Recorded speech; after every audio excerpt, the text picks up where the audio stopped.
دوسروں کے لیے اپنے مال میں سے خرچ کر کے یہاں تک پہنچے۔ اس کا مطلب یہ ہوا کہ یہ رمضان المبارک نے میری اور آپ کی ایسی تربیت کی ہے خیر خواہی کے نقطۂ نظر سے کہ ہر شخص دوسرے کے لیے سوچ رہا ہے،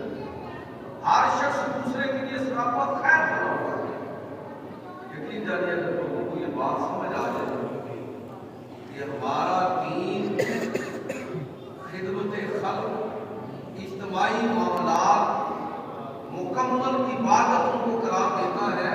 تو لوگ فرض نمازیں اور فرائض ادا کرنے کے بعد اجتماعی معاملات کے جھک جاتے ہیں۔ بدقسمتی سے دین کا وہ تصور جو اجتماعیت پیدا کرتا ہے، اجتماعی شعور دیتا ہے ہمیں، اس کو ہم نے انفرادیت انڈیویجولزم کے اندر تبدیل کر دیا۔ میں یہ گزارش کروں گا کہ ہم رمضان المبارک سے اس چیز کو سیکھیں اور سمجھیں اور اس کو زندگی بھر یاد رکھیں۔ اللہ کے پیغمبر صلی اللہ علیہ وسلم کی حدیث بالکل مختصر ہے لیکن بڑی جامع حدیث ہے کہ حضور صلی اللہ علیہ وسلم نے ارشاد فرمایا خیر الناس من ینفع الناس، کہ لوگوں میں سے بہترین شخص خیر الناس من ینفع الناس،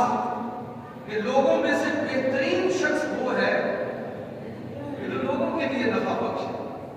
اگر امت محمدیہ کو یہ بات سمجھ آ جائے کہ اس امت کی جو بقا ہے اس کا راز اجتماعیت کے اندر ہے، نفع بخشی کے اندر ہے، دوسروں کو فائدہ پہنچانے کے اندر، خیر الامم میں اس وجہ سے قرار دیا گیا کہ دوسروں کے بارے میں کنتم خیر امۃ اخرجت للناس، دوسروں کے لیے نکالا گیا ہے، دوسروں کے لیے ان کو مبعوث کیا گیا ہے۔ اگر لوگوں کو یہ بات سمجھ آ جائے تو یقین جانیے کہ ان کو یہ روزے کو بھی اصل میں وہ بنیاد پر مثال سمجھے، نماز کو بھی، زکوٰۃ اور حج کو بھی، ان ساری عبادات کو اصل میں وہ بنیاد بنائیں گے اپنی زندگی کو، پوری زندگی کو عبادت کے اندر تبدیل کرنے کے۔ لہٰذا میں یہ عرض کرنا چاہوں گا کہ یہ اظہار تشکر کا جو آج دن ہم یہاں جمع ہوئے ہیں اللہ کی بارگاہ میں، تو ہم یہ کوشش کریں کہ اس دن سے اور رمضان کے پورے مہینے سے جو بات سیکھنے اور سمجھنے والی ہے اس کو ہم اپنی شعوری زندگی کا حصہ بنائیں اور اپنی عملی زندگی کے اندر اس کو لے کر آئیں۔ میں دعا کرتا ہوں کہ اللہ رب العزت مجھے عمل کی توفیق عطا فرمائے۔ اللہ تعالیٰ ہم سب کے روزے، نمازیں، زکوٰۃ، صدقات، فطرانہ اور تراویح، ذکر اذکار